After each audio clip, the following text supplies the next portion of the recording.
Hey, Paul Crocodile here. How are we all doing? Welcome to another quick little video, morning coffee with me. So thank you for all of the fantastic comments and feedback I've had on my videos so far. It's actually quite nice because it lines me up almost for follow-on videos because of all the nice questions I get. Before we continue though this video, I just need to very quickly express all opinions that I express in this video or any of my videos are my own opinions. They don't represent those of anyone else, such as the company I work for, IBM, or any of the partners we've got, etc. So in my last video, I mentioned that I do car racing, and a lot of you actually wrote back with the question of how do you get into that? How do you get started? What are the steps? And just very quickly, I think it's partially slightly different in each country, so you probably have to check with your motorsports association in your country. But here in Finland, obviously it helps to get some of the equipment up front.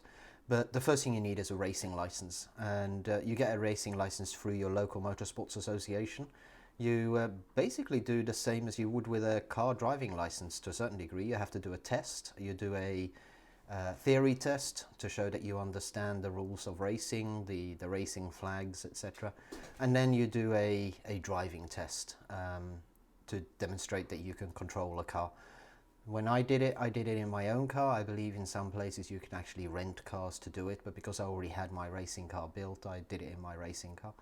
And that's basically the starting point. Once you've got your racing license, you either join a racing club or a racing series. You sign up, you pay your money, you get your starting fee paid, and off you go, and you go racing.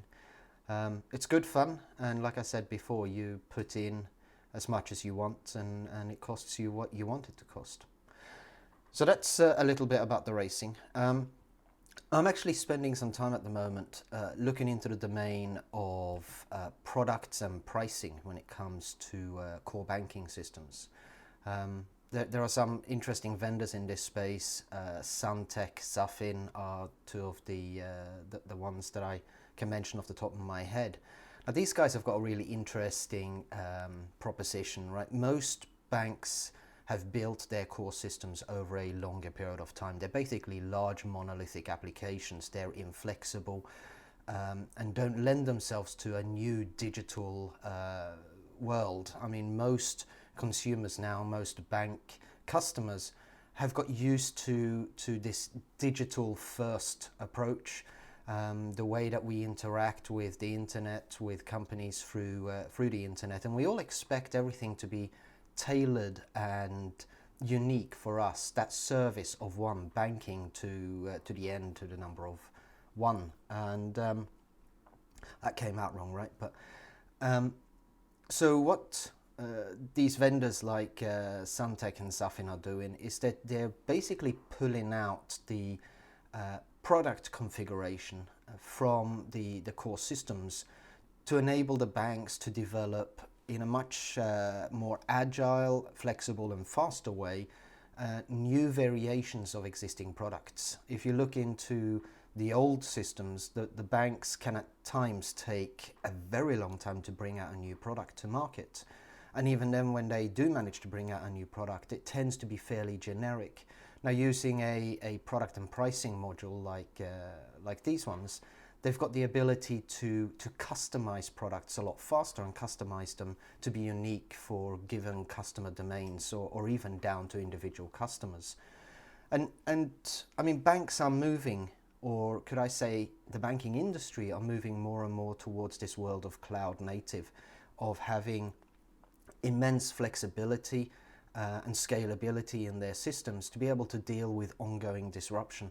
So I think both for existing banks where there is a need to modernize the way that they deal with products, but also for new banks that are trying to modularize their IT systems, their capabilities. The ability to have a separated module that focuses on products and pricing is a really interesting proposition.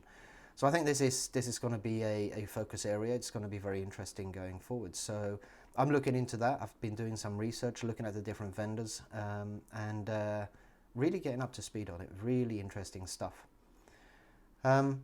Lastly, I think looking at the frequency of these videos, I don't know what you guys think. I think I'm settling down into about 3 videos a week, maybe, you know, Monday, Wednesday, Friday, or something like that. I don't want to get too rigorous on this, but what do you guys think? What sort of frequency do you think I should have on these videos? Let me know in the comments. It would be great to get your input and feeling, and please keep up with the good comments and questions. They feed me with inspiration for future videos. So I hope you've enjoyed your morning coffee, and talk to you again very soon.